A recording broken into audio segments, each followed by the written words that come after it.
नमस्कार दोस्तों, मैं डॉक्टर राहुल मल्होत्रा। आज हम अपने टॉपिक सिम्टम ऑफ डायबिटीज़ को आगे कंटिन्यू करेंगे और ये जानेंगे कि ये जो सिम्टम्स हैं यानी कि डायबिटीज़ के जो लक्षण हैं ये आते किस वजह से हैं। अभी तक तो आप लोगों ने ये सुना होगा कि डायबिटीज़ के ये सिम्टम हैं, पर इन सिम्टम का कारण क्यों है आज चलिए वो समझते हैं। तो शुरू करते हैं। सबसे पहले ये जानना ज़रूरी है कि हमारा शरीर किन किन चीज़ों को ग्रहण करता है। मुख्यतः 4 तरह का माइक्रो न्यूट्रिएंट्स हम लोग लेते हैं। सबसे पहले कार्बोहाइड्रेट्स, उसके बाद फैट्स जिसे हम चर्बी कहते हैं, कार्बोहाइड्रेट्स आ गया मीठा, फैट्स आ गया चर्बी, उसके बाद प्रोटीन जिसको आप मांस भी कहते हैं, और फाइबर। इन 4 चीज़ों को मेनली हम अपने फूड में इनटेक करते हैं। सबसे पहले हमारा शरीर कार्बोहाइड्रेट्स को डाइजेस्ट करता है इंस्टेंट एनर्जी के लिए, उसके बाद फैट, प्रोटीन और फाइबर की ज़रूरत पड़ती है।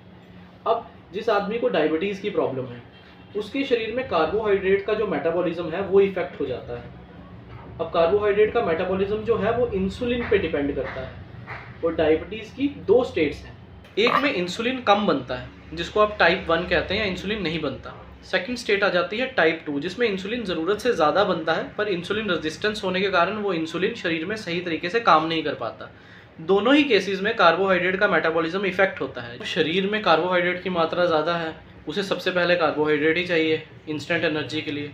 तो अब शरीर को अपनी भूख मिटाने के लिए कुछ ना कुछ तो करना है, तो वो क्या करता है, आपकी बॉडी में जो फैट और प्रोटीन के डिपॉजिट्स हैं उन पे अटैक करना शुरू कर देता है अपने आप को बचाने के लिए। तो चर्बी टूट टूट कर खून में आने लग जाती है। इस चर्बी के टूट टूट कर खून में आने की वजह से आपका जो ट्राइग्लिसराइड कोलेस्ट्रॉल का लेवल है वो हाई दिखता है। दूसरा, प्रोटीन टूटने लग जाता है। अब प्रोटीन यानी मसल्स जो हैं आपके वो वीक पड़ने लग जाएंगे, आपके बाजू, आपकी टांगे वो पतली होना शुरू हो जाएंगी, जिसको हम कहते हैं लॉस ऑफ मसल मास। पहला सिम्टम हमने बताया increase in level of triglyceride and cholesterol. क्यों? क्योंकि जो फैट है, चर्बी है, वो टूट टूट कर खून में आ रही है। दूसरा, लॉस ऑफ मसल मास, क्योंकि अब प्रोटीन पर अटैक किया जा रहा है। वो प्रोटीन पेशाब के साथ आना शुरू हो जाता है। जब आप यूरिन टेस्ट कराएंगे, UACR नाम का एक टेस्ट है जिससे आपको ये पता चल सकता है कि आपके यूरिन में प्रोटीन आ रहा है कि नहीं। ठीक है। अब तीसरा, इन दोनों चीज़ों की वजह से, प्रोटीन और फैट के लॉस होने की वजह से बॉडी वेट गिरना शुरू हो जाता है, जिसे हम कहते हैं loss of body weight. Unintentional, आप नहीं चाहते वजन गिरे, पर इन सभी गतिविधियों की वजह से बॉडी अपना वेट लूज करना शुरू कर देती है। अब जैसा कि हम जानते हैं कि जो कार्बोहाइड्रेट खाया है वो कार्बोहाइड्रेट सही से मेटाबोलाइज नहीं हो रहा, उसका ब्लड शुगर लेवल्स हाई हैं। अब बॉडी में एक तरह के ना चाशनी जैसी जमा हो गई है, कंसनट्रेटेड स्टेट है। तो उस कंसनट्रेटेड स्टेट को डाइल्यूट करने के लिए हमारा शरीर हमें सिग्नल भेजता है कि पानी पियो। इस वजह से हमें बार बार प्यास लगती है, जिसे हम कहते हैं एक्सेसिव थर्स्ट।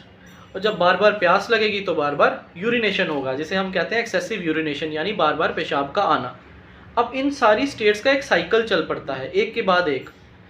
प्यास लगेगी, यूरिन आएगा, फैट टूट रहा है, वजन गिर रहा है। इन सभी चीज़ों की वजह से बॉडी पे इफेक्ट आता है, जिस वजह से फटीग आने लग जाती है, क्योंकि बॉडी की जो एनर्जी है वो ड्रेन हो रही है। इस वजह से फटीग का सिम्टम आने लग जाता है।